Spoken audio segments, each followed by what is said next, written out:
Or he'd like to sleep on the floor of my bedroom. Those are the options he would want to have happen.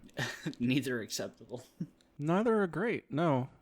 Although sometimes, every once in a while, the podcast rolls around and he's actually asleep and he doesn't come up and knock on the door and go, I can't sleep. And then I angrily gesture at him. Does he have like a nightlight? Does that help? Yeah. Oh, no, there is. Absolutely. The same darn light we've had in there for years. It's very nice. He's never complained about it being too dark. Yeah, I got nothing. I'm like this close to just being like, no YouTube ever again. We're done. I mean, maybe I'd like a no YouTube within like the last 4 hours before going to sleep. Yeah, that might be good too. Yeah. It's the slightly less extreme. It is, but he gets home from school like 4 hours before he goes to sleep, right. and he wants screen time after school, which I can understand. Mm-hmm. Okay, so the last 2 hours then. Sure, maybe 2, maybe 1. Yeah. We'll do some experimenting here. Yeah, let him be like, all right, you can jump on YouTube as soon as you get home from school, but only for 60 minutes. After that, it's all homework and chores. Right, and all of the chores. Yeah, all the chores. Like, I don't know how. This is the 10-year-old, yeah. Yeah. I don't know what chores you'd give a 10-year-old. Well, we're having him do his own laundry. Mm-hmm. Kind of starting on that, which is kind of interesting. All the kids work together to take care of the garbage, taking the garbage out every week. Mm-hmm. They help set the table. He mows the lawn once a week. I don't know. It's not like something every day, but yeah. If only this were a Revolt, you could just give him a Pip-Boy and be like, all right, go take the goat. Go take the goat? Yeah. What? The, in Fallout 3, you turn 10, you get the, Pip-Boy. The Pip-Boy? Yeah. Yeah. And then later, when you turn like 18, they give you a goat to determine what job you're going to do, and then that's it. That's the job you get. What does the goat do? The goat's a test. Yeah. It Are you supposed to like? So if like you slaughter and eat the goat, you're a butcher? No. The goat is just the name of the test, like the SATs. Right? It's just called the goat. Oh, the GOAT. Yes, the goat. It's not called the SAT. It's called the SATs. No, but they do call it the goat. Well, that's stupid. Because when you're explaining to somebody over a purely audio medium like podcast, they just assume that the child is given a goat, and then what they do with the goat determines what their future job is. That's exactly what I understood you to mean. Generalized occupational aptitude test. Oh, okay. So there's not a literal goat. It's a test. Yes. Yeah. I get it. Oh, and it's required to take at the age of 16. But I mean 10, 16, what's the difference? Same thing, really. Yeah. One of the questions is, if we give you a goat, what will you do with it? Maybe. Probably not. Actually, I have the questions here. There's 10 questions. Is there anything about a goat? Crazy Vault scientist, while working as the intern at the clinic. You discover a lost boy in the lower levels. You made it to the baseball team. Your grandma invites you to tea. You get surprised when she gives you a pistol and asks you to kill another Vault resident. These are all in-depth questions. I thought this was going to be like multiple choice. No, well, they are multiple choice. I'm just not reading the answers. Yeah, but they're more like situational, not like, yeah. What is the most important thing about growing up in the vault? No. It's like, A, calisthenics. a fellow Vault resident is in possession of Grognak the Barbarian comic book, issue number 1. You want it. What's the best way to obtain it? Murder them and take it. Answer 1. Trade the comic book for your own valuable possessions. 2. Steal the comic book at gunpoint. 3. Sneak into the resident's quarters and steal the comic book from his desk. 4. Slip some knockout drugs into the resident's Nuka-Cola and take the comic book when he's unconscious. But none of them are kill the owner of the comic book and then take their stuff. Correct. Because, like, you knock them out or you sneak in and steal it, they're going to know who it was. Theoretically. I mean, assuming you're stupid and openly coveted the comic book, right? Right. Which I assume you did. Probably. Because you grew up in a vault. Like, how smart you can you be? can steal it at gunpoint, and if they refuse, you can shoot them at that point, probably. Right, there you go. And then you're like, oh, there was a murder in the vault. I wonder who could have done it. There's only 6 people here. I guess depending on the vault you're in, some of them are bigger than others. Yes. 6 of them were actually proper vaults. The rest were all crazy experiments. Right. Yeah. Right. Which, end of the world, might as well do some experimenting for science. Exactly. That's how I see it anyway. Question 10. Who is indisputably the most important person in Vault 101? He who shelters us from the harshness of the atomic wasteland, to whom we owe everything we have, including our lives. Options 1 through 4, the Overseer. Boo. If you write in a new answer and you're like, me? What job do they give you? It's unfortunately not coded into the game. Aw, that'd be awesome. They're like, all right, you can either answer A, B, C, or D, or you can write in your own answer at the end and see what they do. That would be great, but no. That'd be good. One day there will be a video game that allows that kind of freedom for the player. It'll happen. See, that's the thing. That's where the immersion comes in, is when you can literally do anything within a game and the game can handle it. Mm-hmm. That would be ideal game. That would be basically full dive VR is what you would need for it to be truly immersive. Like incredibly immersive. Yes. Yes. Yeah. I mean, even the holodeck in Star Trek, there are some instances where like they try to do something and the hologram version of the person they're talking to like flips out and says, I can't do that. So even Star Trek hasn't figured out that one. It's a tough problem. Yeah. Speaking of Star Trek, there was I have a coworker who's a huge Star Trek fan. A Trekkie. Yeah, he's a Trekkie. He identifies as a Trekkie. And I asked him his thoughts on Star Trek Enterprise, which is widely considered the worst of all Star Trek TV series. And I haven't actually watched any Enterprise. I've watched a lot of Next Generation, Deep Space Nine, Voyager, and some Star Trek. What is the latest? Star Trek Discovery. Yep, that's on CBS All Access that I attained through non-CBS All Access means. Because, yeah, the latest Star Trek is available only through a pay-for-a-TV network channel. Like there's an over-air network, CBS, that has programming that's only available through their like own Netflix service. It's so stupid. It's very CBS though. Like CBS is for old people and run by old people, and they're so behind the times on everything. Okay. That said, they dominate the ratings for traditional networks because they appeal to old people, and old people still watch traditional TV. So they kill everything else in ratings because of that huge market of middle-aged to old people who don't understand that you can use the internet to watch things that you want to watch, and they just plunk down in the TV and watch channel CBS. Right. Anyway, so Star Trek Discovery is on this, which people are kind of upset about, but then it wasn't that good anyway, so I don't think anybody cared. But the reason I asked was because I've been kind of trolling around YouTube sometimes, and I have a couple free minutes just watching clips of Star Trek episodes that people feel are worthy of uploading.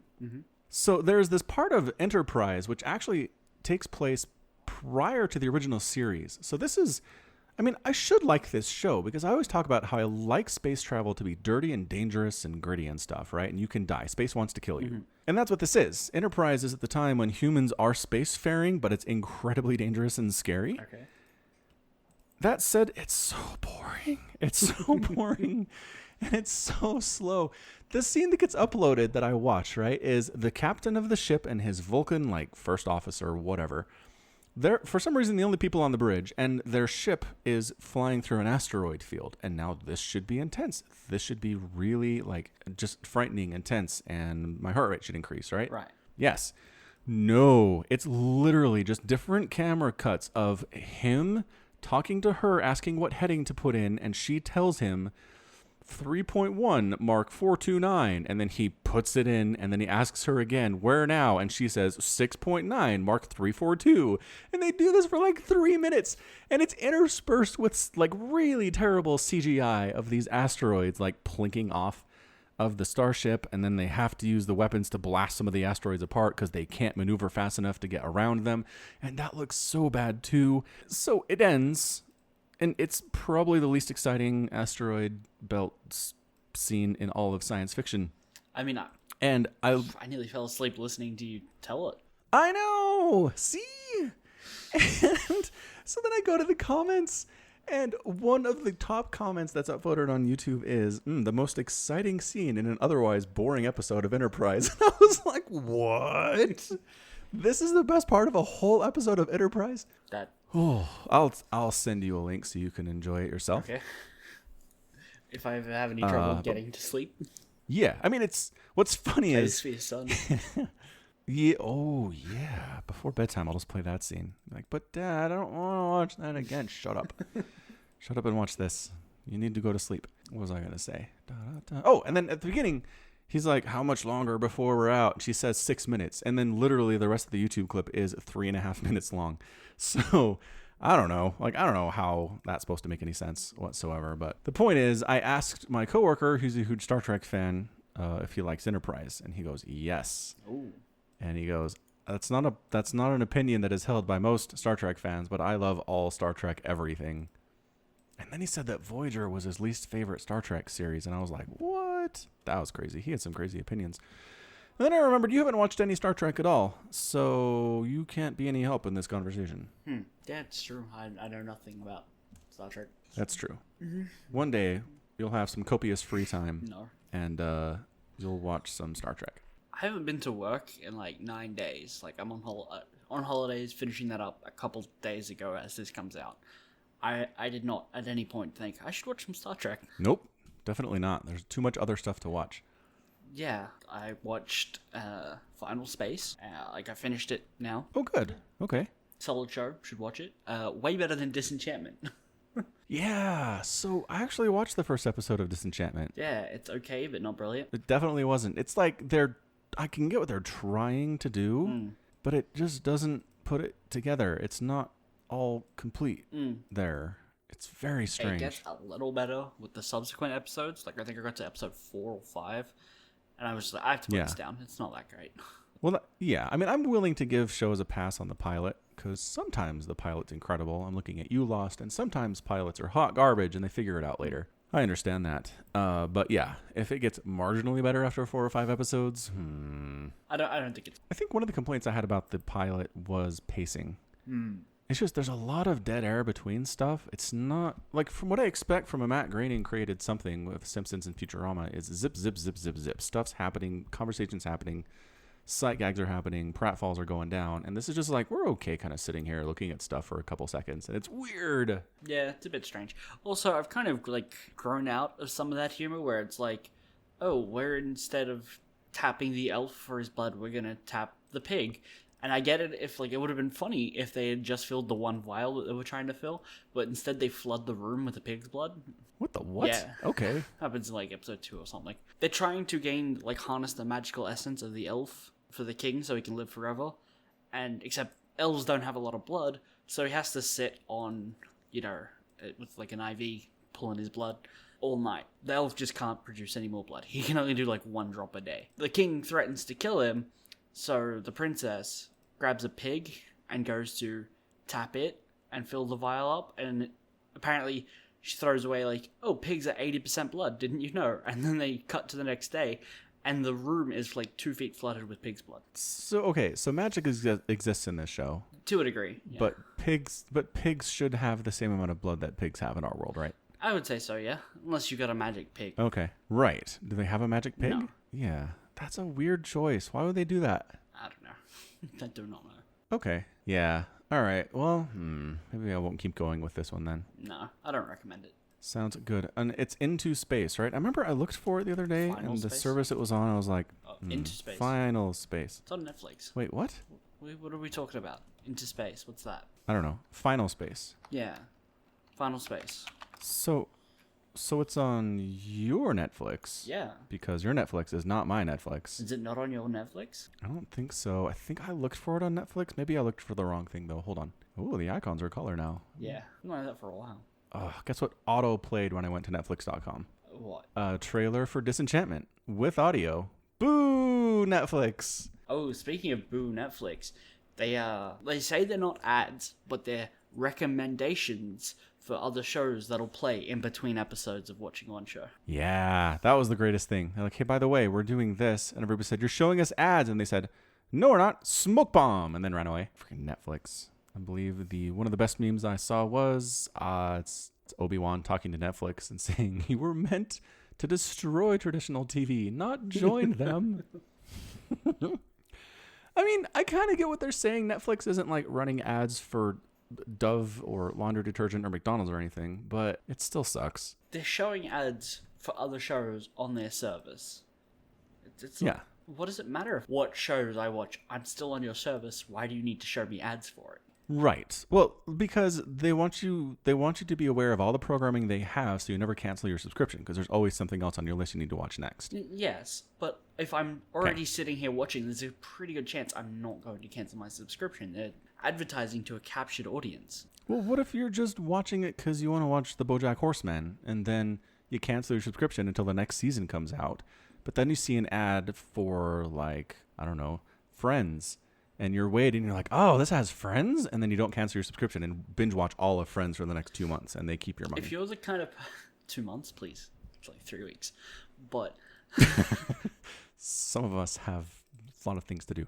Anyway, continue. If you're the kind of person who's going to sign up for Netflix just to watch one show and then intend to cancel, I don't think there's really many other shows that are going to entice you to stick around. Well, okay, so here's how I got into Netflix. Netflix had Lost. Mm-hmm. That was literally the only reason we got Netflix back in 2007 or 2008 was because it had Lost, and we binged all of Lost that it had on the DVDs back then. Uh-huh. And then we were like, oh, they also have all the Simpsons, and we kept the subscription. We were not planning on keeping Netflix forever. We got it solely for Lost, but then we became aware of the other programming that it had and kept it going, and we've never let our subscription lapse ever since. Okay, but did it require them to advertise that they had The Simpsons? No. See? I mean, I don't know how I figured it. I mean, I guess just through the homepage. Yeah. I was like, hey, look. Because it was a website, right? And you would click around, and then they'd send you the DVDs. It was, man, I forget sometimes that Netflix was a DVD-only service for a very long time. Yeah. Fortunately, they were never a DVD service here. Oh, they just went straight streaming in Australia, huh? Yeah, because they only came out like 2 years ago in Australia. Holy crap, you guys don't get anything on time. Sure don't. 2 years ago. Yeesh. Yeah, that makes sense. They still offer the DVDs. If you pay like twice your subscription amount in America, they'll give you the DVDs and the streaming. Wow. Why would any...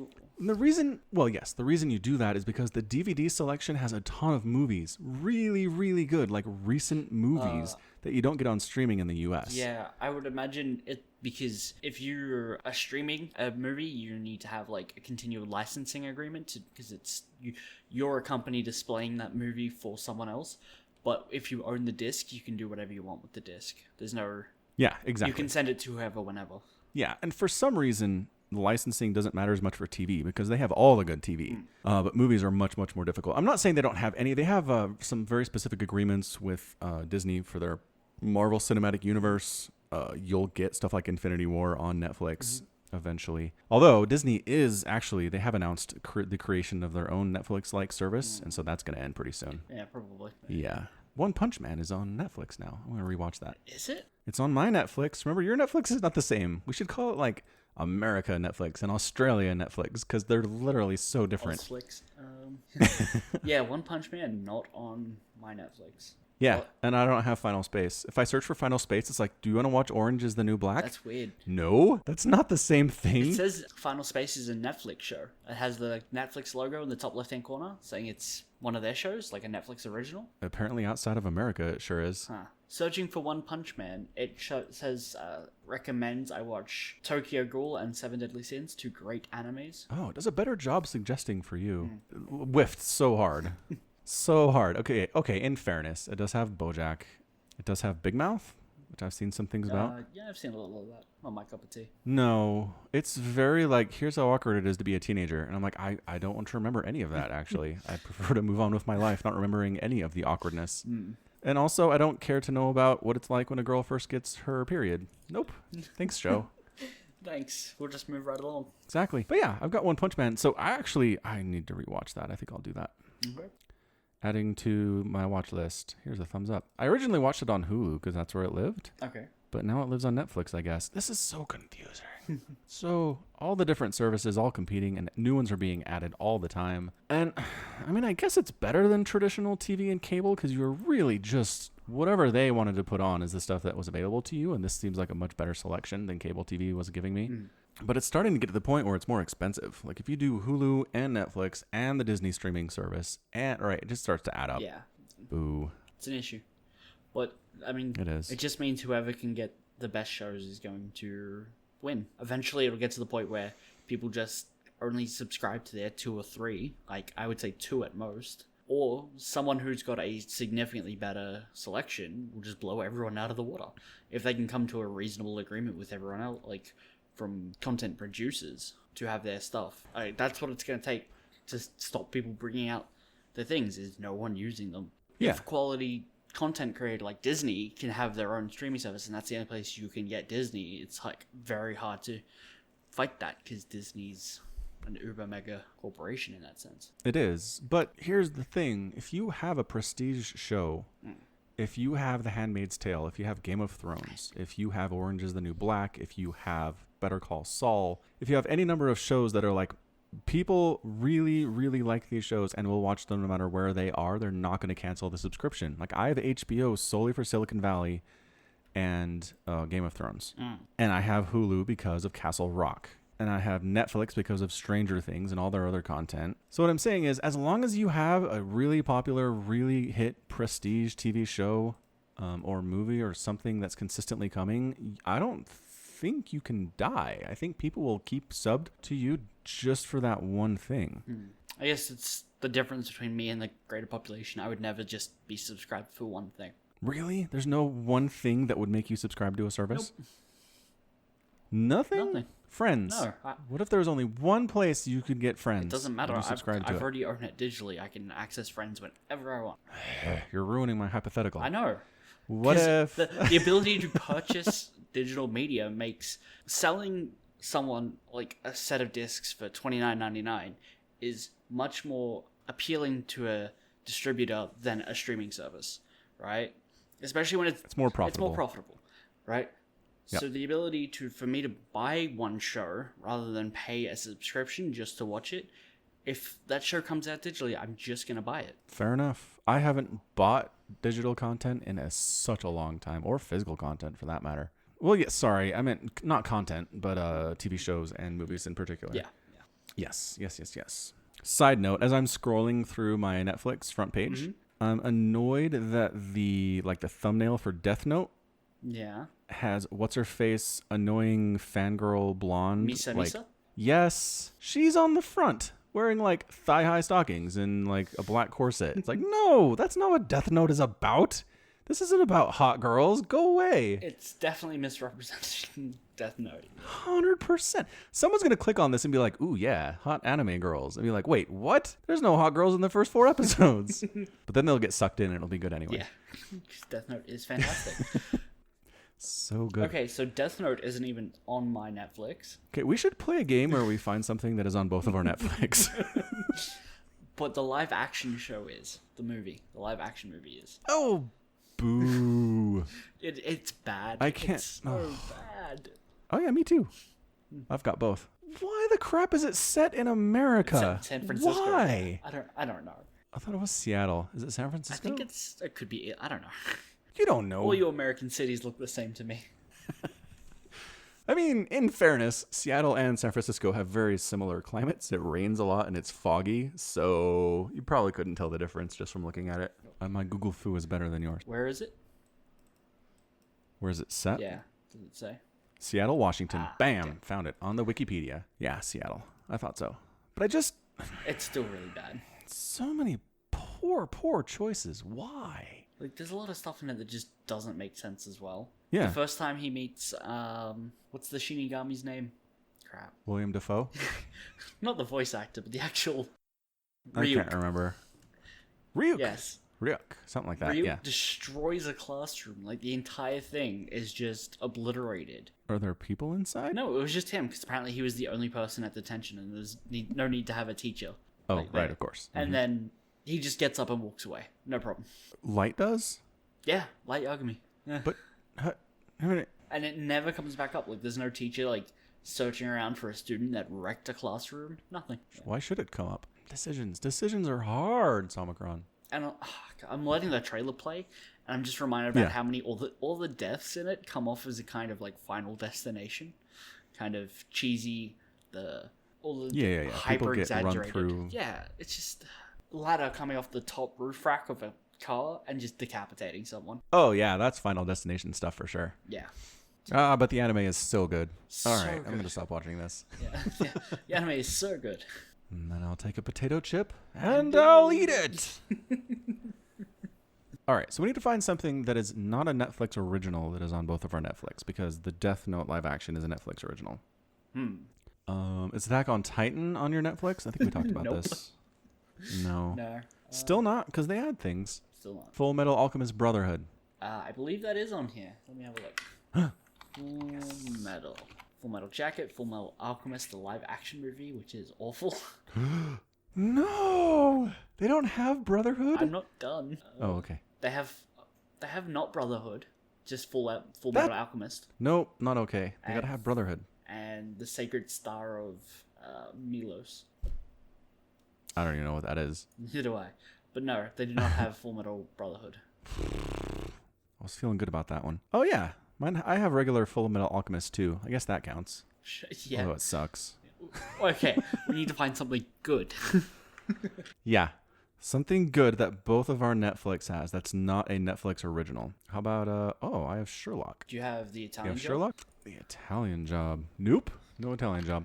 Born Ultimatum? No Sherlock. Born Identity, Born Supremacy, Born Ultimatum. Yeah, there we go. The Bournes. Okay, good. We found it. Yeah, the one thing. Assuming you like the Bourne movies. Do you like the Bourne movies? Not really. Oh.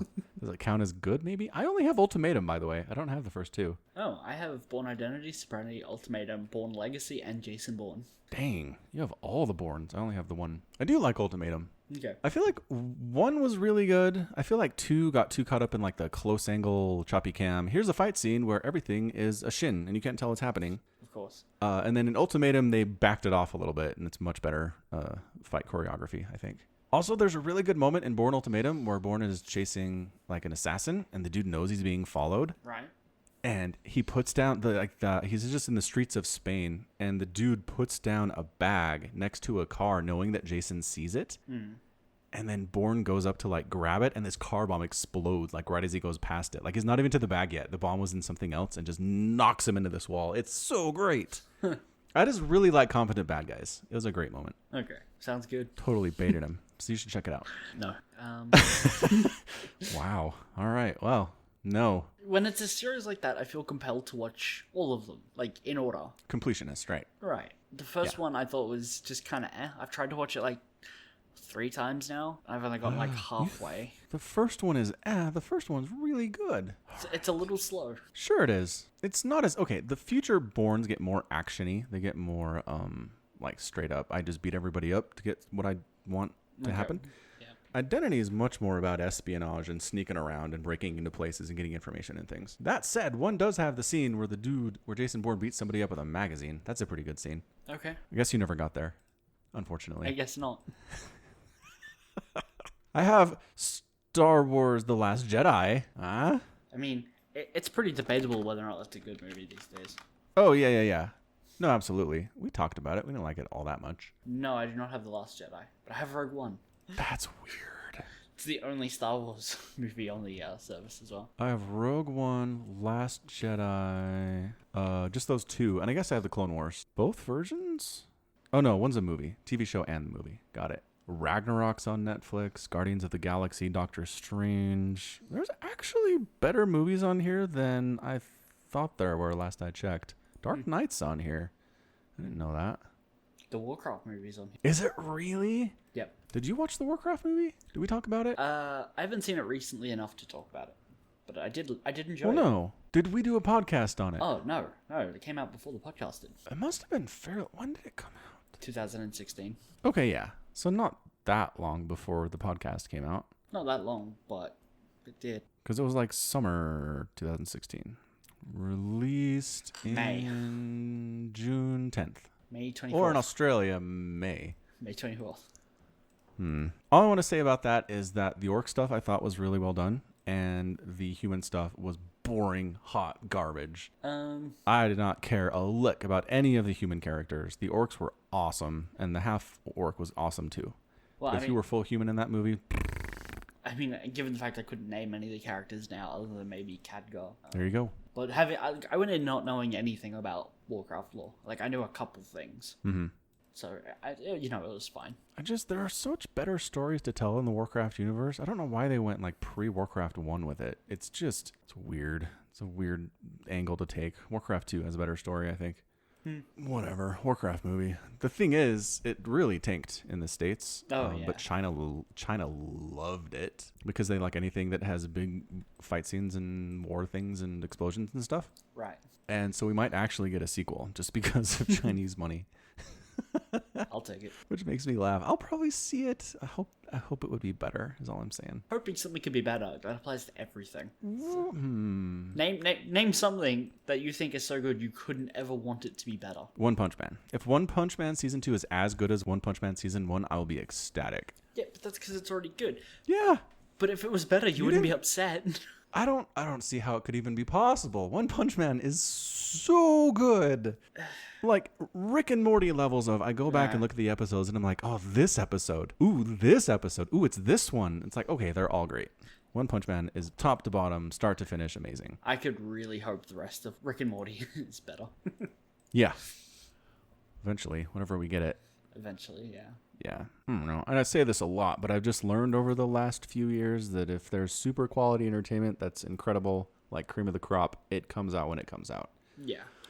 The really, really great stuff isn't on, a rote schedule. Hey, when is the more Game of Thrones coming out? January? January. Ooh, it's getting close. Oh my gosh, I've been waiting for so long. Yeah, and at this point, my hopes for the final half of the season, or whatever they're calling it, is just that it doesn't suck. Like, if it's passable, I'm down. You hope it's better than the last one? Yes. Oh, man. Like, a impromptu discussion about some things in Game of Thrones came up in a Reddit thread I was reading. It wasn't even, like, our Game of Thrones. It was something else entirely different. But just how, like, Gendry ran from wherever the crap they were north of the wall to the wall in, like, a day. And all the people survived on this island surrounded by monsters for 4.5 days without any food. And there are just a lot of logistical problems with some of the stuff that happened there. Okay. And I don't know. And I don't like that Arya has super killer assassin powers when she didn't really actually complete or even necessarily start her training.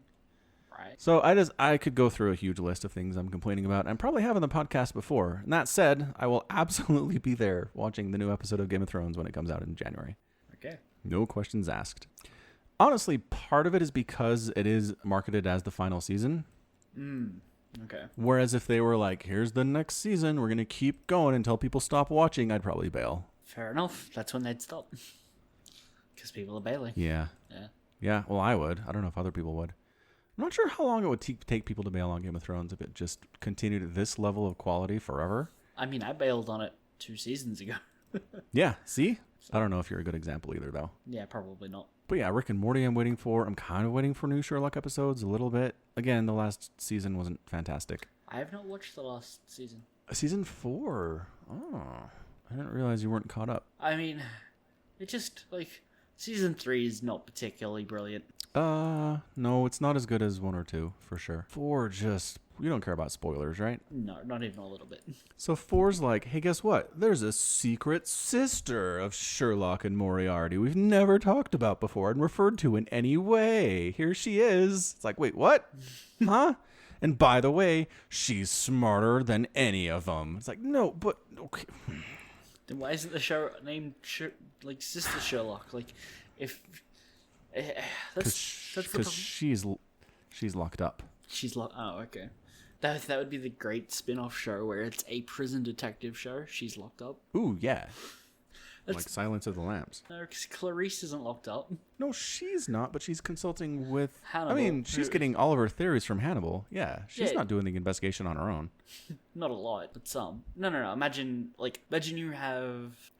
world where there's such a giant prison population they just form one mega city, kind of like Arkham City, I guess, Batman, where they just cut the city in half and be like, all right, Arkham Island's too full. We're just going to give them half the city. And so you have someone who's an inmate, but is also like the resident detective.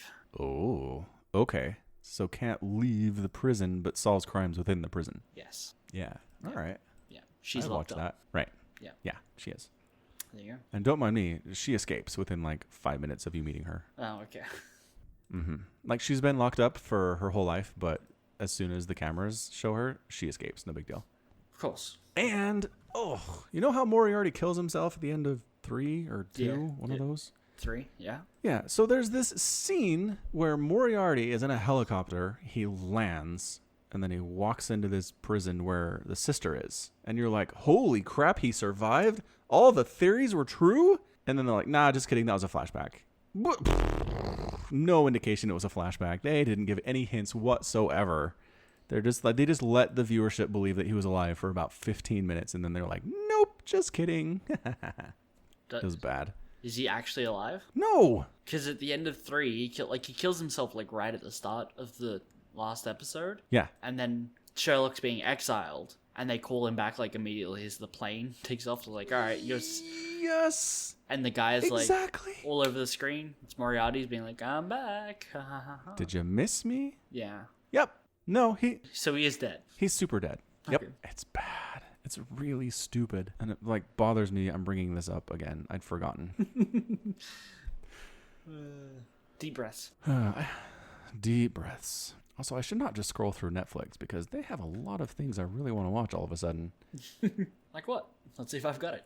Like what? What do I need to watch that Netflix has? Psychopaths. I kind of need to watch The Hateful Eight. Like, I'm a Tarantino fan, and The Hateful Eight is not getting a lot of great buzz, but at the same time, it's a Tarantino movie, and I should probably watch it. I keep getting the Hateful Eight mixed up with I can't remember what it is. It's no, sorry, The Ridiculous Six. Oh, yeah. That's understandable. So I keep thinking, oh no, I've seen the Hateful Eight, and then I remember it doesn't have Wait. not Jim Carrey. Who's the Happy Madison guy? Adam Sandler. Yeah, that guy. Yeah. Yeah. Right. Adam Sandler is not in The Hateful Eight. Correct. Well Yeah. played. Also, I should rewatch Serenity. I do love Serenity so very, very much. Watch Firefly first. I've seen Firefly. I prefer to watch Serenity. Thank you very much. Sacrilege. See, look, it's got Boondock Saints. When you made me watch that, I had to buy it off YouTube. I don't think it was on Netflix at the time. Maybe Well, I didn't look. Things come and go. They do. Do they have But Boondock lesson Saints learned. I 2? should do a better job searching on Netflix for stuff I need to watch. Do Do they have Boondock Saints 2? Yeah. Boondock Saints. No. It Ah. recommends Boondock Saints and then Gangs of New York, which actually I should probably watch too. Disappointing. Boondock Saints 2 is pretty good. That is quite disappointing. What else? What else am I seeing as I'm scrolling through here that I really do need to watch? It's got the Shannara Chronicles. Dang. I heard that was bad. It was bad. Okay. And I think that's why it's on Netflix already. Scrolling through, I see it's got Arrested Development. Oh, I do need to watch season 5. That was a good sound. It's got Breaking Bad, which I've watched all of. I don't feel like watching again, but it was very, very good. Can confirm. Mm-hmm. Oh, Blue Mountain State. I should go back and Blue watch that. Mountain State? Yeah. It's a I comedy. know the name, but I forget. I feel like I've mentioned Okay. it before. Yeah, It's a comedy show about college football. like from the 90s, right? No? Early 2000s? 2011? 2011? Yeah. I thought the high school football comedies were all about 1990s. No, all right, 2011. I mean, it's college football. What more could you ask for? Is it college or high school? College. Looking at it and like the artwork that they put while you're looking at it shows them in a giant stadium. That giant stadium disappears immediately after episode 1, and Brilliant. Their stadium becomes just a field. With no explanation? No, well, okay. There's no explanation why it goes from like massive stadium to a field with some like seats things. What do you call those? Bleachers? Yeah. Yeah. Just regular high school level bleachers. Uh-huh. Yeah, that's pretty much what we don't have those here. So Oh. not at high schools at least anyway. So your rugby matches don't have bleachers? No. People just stand on the sideline? Yeah. Oh. I mean, Anyway. at a stadium they'll have elevated seats. Yes. No, that's a stadium. I just remember I went to a rugby match in South Africa when I was there. And I believe it was like high school level. And they did have bleachers. Like they weren't big. They were high school level. Just enough for a couple hundred people to watch without having to crowd around the outside, right? Okay. But yes, they make no mention of it in the show. That's funny. Like nobody will notice. I have a feeling they hired the stadium for a day to get their shots. They could use them as promotional art. Mm-hmm. And then they're just like, all right, what I actually expect to be a high school field. Nobody will ask questions at all. Yeah. Oh, my Netflix has the IT crowd. Ooh, good show. Really good. All right. Well, enough Netflix chat, I say. Okay. You know what I want to talk about? Nope. Is Braddock. Bardock? Braddock. Who's Braddock? Did you? Oh, you left the gauntlet. No, I didn't. That was All right. No, I'm playing with you. Oh, smart. All right, I'm going to tell this story because more people listen to the podcast than watch that Gauntlet episode.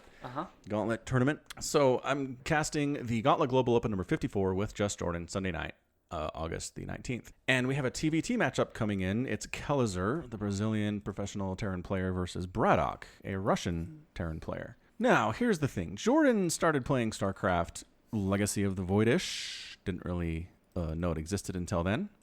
And he's been casting a lot of Copa America, which involves a lot of Kelezer and Special stomping noobs. So it comes up, and I go, well, who do you think has this series? And Jordan goes, oh, Kelezer. Kelezer is heavily favored. And I was like, what? I took extreme offense to that comment. Because Braddock's been around since Brood War, man. He is old school StarCraft. He's 31 years old. Kelezer is 22. And yes, Braddock hasn't been competing in major professional events, but I just felt like he's been back in the scene a little bit recently. He has a whole lot of experience to draw from. His Terran mech style is fairly terrifying in a lot of ways. And so I just made the comment that, no, I don't think this is going to be a Kelezer 2-0, not by any stretch. And somebody in the comments, somebody in the Twitch chat said, oh yeah, no, this is an easy win for Kelezer. It's going to be a 2-0 Kelezer, no doubt about it. And I said, okay, let's bet on this, because I'm feeling like that is just an incorrect statement all the way around. So officially, and Somicron can confirm, I bet everybody in Twitch chat lunch. If Kelezer 2-0'd Braddock, I would buy everybody in Twitch chat lunch. But if Kelezer did not 2-0 Braddock, then everybody in Twitch chat would owe me lunch. And everybody said yes. Well, okay, let me clarify something there. Oh no, clarifications. Some of the people in Twitch chat said yes. There was maybe like 15 people talking in Twitch chat over the 80 people watching the show. True. So the number is significant. Buying 15 people lunch is no small feat, but it's not as large as one might let you believe. True fact. Yes. True fact. Anyway, the point is, I put my money where my mouth was for my old school StarCraft player, Braddock. And he 2-1 Kelezer. It was great. It was a really, really good TBT series. If you don't watch the Gauntlet, you should. Twitch.tv/GauntletSC2. The VOD's up there. If you want to go back and watch, it's one of the semifinals is Kelezer versus Braddock. And it's a great series. Really, really fantastic stuff there. And Braddock won, and he looked really good doing it. And then ended up winning the whole thing.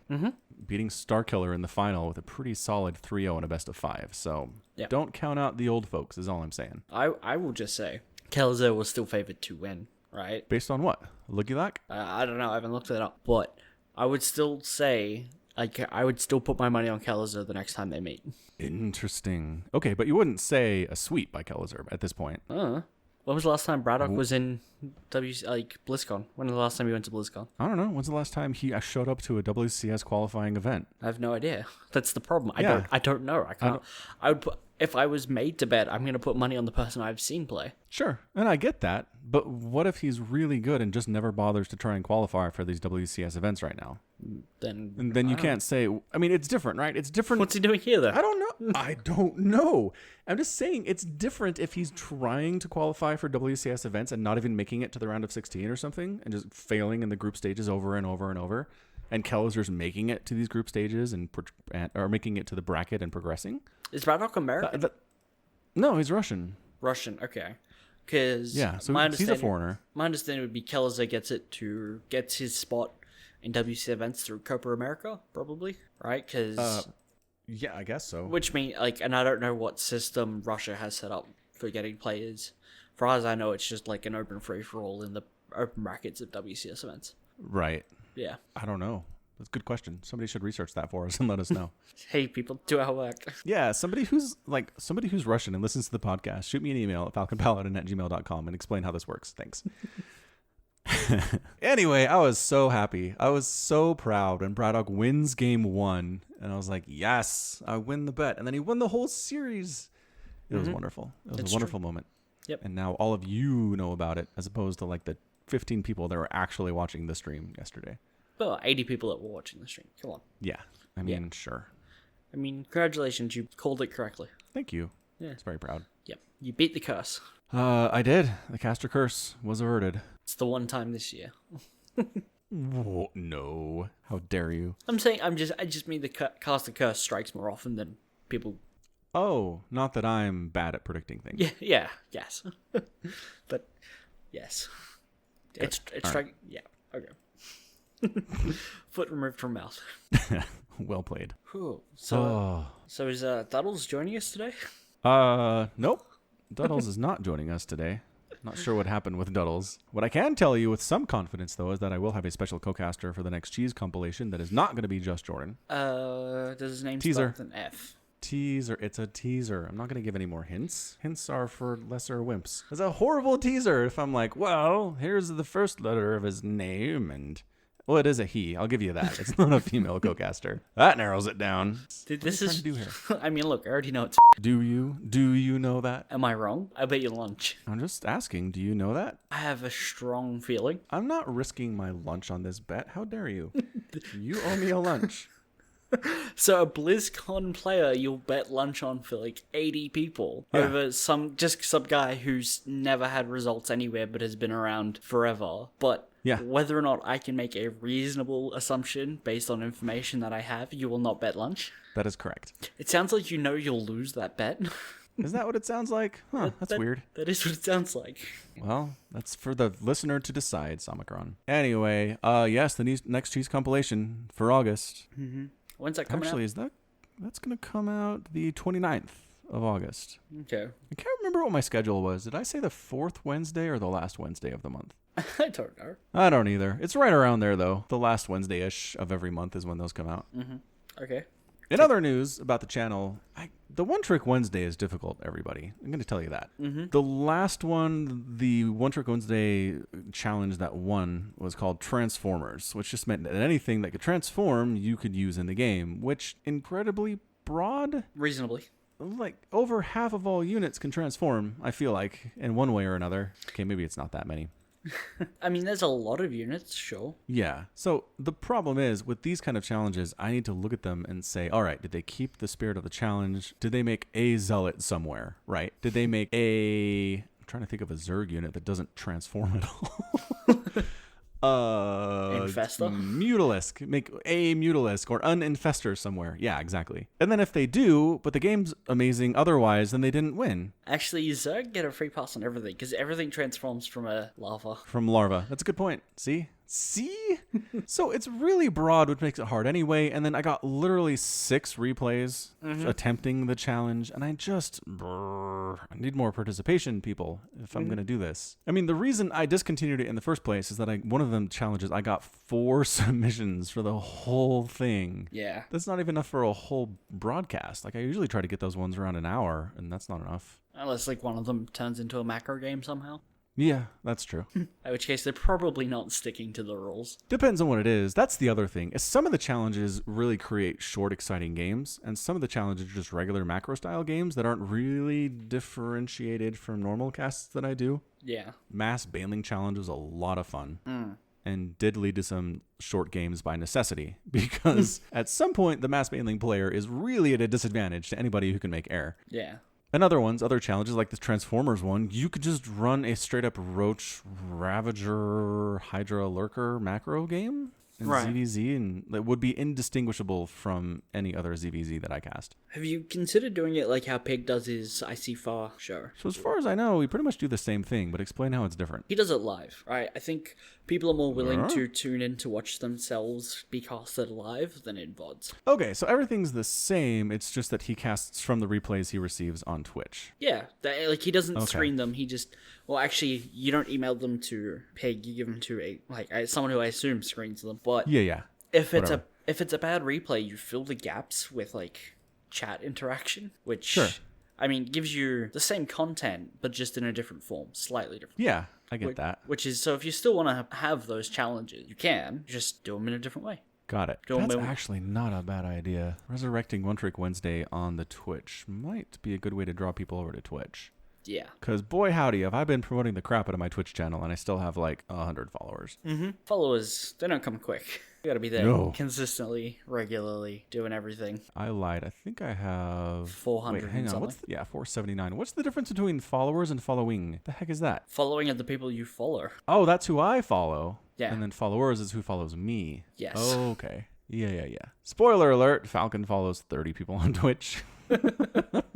Yeah. But I've talked about this before. It's really hard for me to get people that follow me on YouTube to other platforms. I have maybe 800 people following me on Facebook, maybe 700 or 600 on Twitter. And I'm consistently doing stuff out there. It's not like it's a dead account. People go there and say, nothing's happening here. I'm not going to follow this guy. Like, I'm being fairly active with it. But it doesn't matter. It's like if you're on YouTube, you don't want to go anywhere else. Yeah. I mean, I don't know. I don't think I'm alone with that one. No. I was checking out Husky because I compare myself to in every way to what Husky did and does. By the way, who teased something's coming soon last week and nothing's happened yet. And then shut down his entire YouTube channel. Well, no, he shut down the channel and then made the changes to his Facebook page and his Twitter page. Okay. So here, let me link you to his Twitter. He changed the banner on his Twitter to this soon TM thing about a week ago. Huh. But yeah, he has 116,000 followers and there were over 900,000 people subscribed to him on YouTube. So yeah, even for him, it was a 1 in 10 thing of people who would go to another platform for him. It's a very low conversion rate. Super low. And I need to find an example of someone who successfully did it and see how they did it. Okay, Total Biscuit, I think is a good example for this. Okay. Because just looking at it, and I mean, his account is still going up in subscribers now that his wife has taken over the channel. Yes. So he has 2.2 million subscribers On YouTube. On YouTube. And if we look at him on Twitch, where is he? See, the following list on the sidebar, the following channels, is not in alphabetical order, and I hate that. That's so stupid. Yeah. Like, I get live being at the top, but everything else should be alphabetical, right? Yep. 100%. And then I keep missing the fact that there's like a show more button. He has 500,000 followers on YouTube, so that's at least around 25%. It's a fourth. Yeah. Yeah, given how many Twitch emotes he has over 50. That puts him somewhere in the 1,000 range of subscribers. Yeah, pretty good. So of the 2.5 million people who subscribe to him on YouTube, 1,000 people pay $5 a month for his content, maybe more. Yep. But yeah, that's amazing. I don't know. It makes me wonder if I'd chosen to go Twitch when I started 3 years ago, what my numbers would be. Different. Well, Definitely different. I think starting on YouTube is probably the better way. Okay, so there's a video, and I don't know where I'm going to find it, but it's of a guy basically breaking down on stream because he's realizing that Twitch is never going to work for him. Like, he's never going to be a huge... Because, I mean, it's a superstar economy, right? People at the top shine the biggest and the brightest, and they do well, and everyone else just kind of does, well enough. And then there's anywhere from nothing to okay. Yeah, right. And there's just a huge amount of people down there at nothing. And he's talking about how his girlfriend left him, all his friends have just abandoned him because he was he streaming had basically ruined his life. He's streaming like 16 hours a day? Just, I don't know. I guess like at some point, yeah. Sure. All right. So he's bummed out because he's never gonna be Ninja. Got it. Well, he's never even going to have enough to be able to do it full time. Like, you don't need to be Ninja to be able to do it full time. Yeah, well, that's the weird thing, because like you said, it's a haves and have-nots. There's people who are making hundreds of thousands of dollars a year off this, but where are the people that are making, like, I don't know, $50,000 a year off Twitch? It seems like a weird space that not many people live in that I've seen. I mean, I would say the people who make that kind of money are the people with the most diverse revenue streams. So, Total Biscuit, Jesse Cox. Yep. The people who do YouTube and Twitch, and then they have their own merch line, and then occasionally take in, what do they call it? It's like product placements. Take sponsorship deals, stuff like that. Yeah. Like, play our game. Review something, or have a chair on stream, stuff like that. Yeah. I mean, okay, Jesse Cox, I think, is a great example for this because his show on YouTube is literally called Jesse Sells Out for that. And the like overlay, like thumbnail is always him, like a cartoon him, in like a child's tricycle riding through piles of money. It's fantastic. It screams, yes, this is paid advertisement, but it's still fun to watch. So do you think he's in that kind of middle class, making money off of the internet, talking about games thing? Yeah, I would absolutely say that's where he's at. Okay, so it's professional, but he's not getting filthy rich off it. Yeah. He also has his own YouTuber Red Show, if I remember correctly. Does he really? Uh-huh. How many people have their own Red Show, I wonder? Not many, because that YouTube Original is like the one tab I never look at. Yeah, no kidding. I hate it. Do you have YouTube Red? I don't. YouTube keeps trying to shove those down my throat, and it's like, no, I don't want any of these YouTube superstars on my feed. Leave me alone. Well, here's the thing. On my subscription feed, these do not show up. So I'm like happy for that. But I love not seeing ads on YouTube. I couldn't live without it. Well, I couldn't consistently watch YouTube if I had to watch ads. It would drive me insane. So I'm trying to look for his show, and I just can't see it. Yeah, I've got his YouTube channels here, 963,000 subscribers, which is great. I mean, I don't know if it's like his show, but I know he wrote it. Yeah, here it is. It's called Good Game. It's technically done by the Game Grumps. Oh, okay. Bigger. Yep. Slightly bigger. But he wrote it and he's in it, so... Okay. Well, he helped write it. Yeah. So he's definitely in a position that's, he's not making Logan Paul levels of money and turning into a complete dick. But he's definitely in a position where he's got enough money and the ability to work with other content creators and, keep interest coming to his channels, even though he's in, YouTube, Twitch, Twitter, Instagram. He's all over the place. Right. Yeah. Is this Good Game like a sitcom? Kind of. There's 6 episodes, so it's a little short for a sitcom, but... no, that's the whole point of situational comedy, is everything wraps up in the same episode. No. It's much more linear. Okay. Serialized. So basically the story is there's a team of pro esports players who are trying to get sponsored and make it to the finals, and yeah, it's all about that. Is it reality TV? No. Or is it totally fictional? Totally fictional. I mean, the main character, his in-game avatar is Booger Boss. I don't know anyone who in reality would call themselves Booger Boss. I don't know, man. I don't think it matters. I don't know. I mean, it's an okay show. It's not brilliant. Jesse plays the guy who created the game in the show. It's like a Dota-esque game that they play, and a fictional game. They don't play a real one. He built it by himself? In the show. Okay. In the so fictional. That's how you know it's fictional, because these days, no one writes their own video game. It just doesn't happen anymore. Well, at least not something as complex as Dota. No. But people do play their own, write their own games, and they can get very popular if they're good. They do. I mean, it's Shovel Knight, it's roguelike stuff, it's pixel art stuff. And I'm just saying, something along the lines of a AAA game or... Oh, no, they're not really doing AAA games. Smaller indie teams are still producing high-quality content like that. Yes. But nobody's writing their own game by themselves, start to finish anymore. No, well... Not at that level. Not at that level. Yes, I will agree with you. Yeah. Not at a AAA level. Or even at a AA level, I don't think. Whatever that means. Yeah, that's a weird area to define. Because I would put Undertale in that level of being AA. It's clearly indie, right? And it's written by one dude. Yes. But I would still say it's better than the large pack of indie crap that comes out. The shovelware stuff. It stands out, yeah. Stuff like Stardew Valley is in that area as well. Yeah, Stardew Valley. Speaking of Stardew Valley, if you're unaware... patrons of either the YouTube channel or the podcast, which you can subscribe to on patreon.com, link in the show notes, have access to Let's Plays done by Somicron and I, and we recently picked up Stardew Valley that we started. So the new episode came out a couple days ago at this point, so if you want to check it out, watch us fumble around trying to plant parsnips, then you can subscribe to us on patreon.com for as little as $1 a month. That's all. Actually, after we played it, I went back and played it a little bit more. I started my own farm, and the first thing I did was I ran to the store and bought 500 gold coins worth of parsnips. By the time I harvested the first ones, I had so much money, I bought so many parsnips, I couldn't plot the land, plant them, and water them all with just the energy I had. That's why it's co-op. Yeah. Gotta work together. Yes, but then I realized you can make snacks that give you energy back, so... Oh, good. There is food. I was wondering about that. Yes. It does suck when it's 3 PM and you're like, well, there's nothing to do. Yeah. I guess it's time for bed. Although, you know what does suck? When your partner role plays an introvert who's afraid to go outside and talk to people. Not afraid to go outside. It's afraid to talk to people. Outside the farm. Yes. Okay. And I did some Googling. Mm-hmm. We are not shutting down the community center. But we are, though, because we hate community. No, I love that show. just in terms of efficiency, we're not shutting it down. If we shut it down, we literally get nothing. I'm willing to sacrifice efficiency to not have to talk to people. I'm still upset there was that cutscene of the mayor's like, hey, you're here for some reason. No, I was not next to you for some reason. I've been avoiding people. You can't suck me into a conversation from across the whole town. He's very mad. But we need that center. Otherwise, winter rolls around and we can't grow anything except for in there. Apparently, we cannot build our own greenhouse, but they can. We'll see.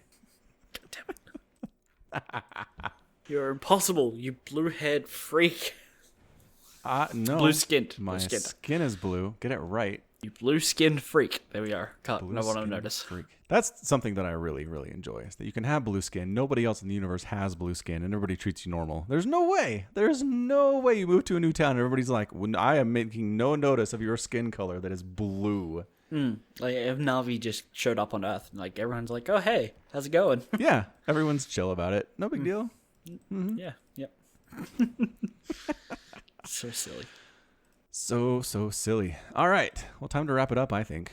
Is it time to wrap it up? It sure is. Sure is. All right. Well, thank you for joining us for another edition of the Falcon Paladin Hour.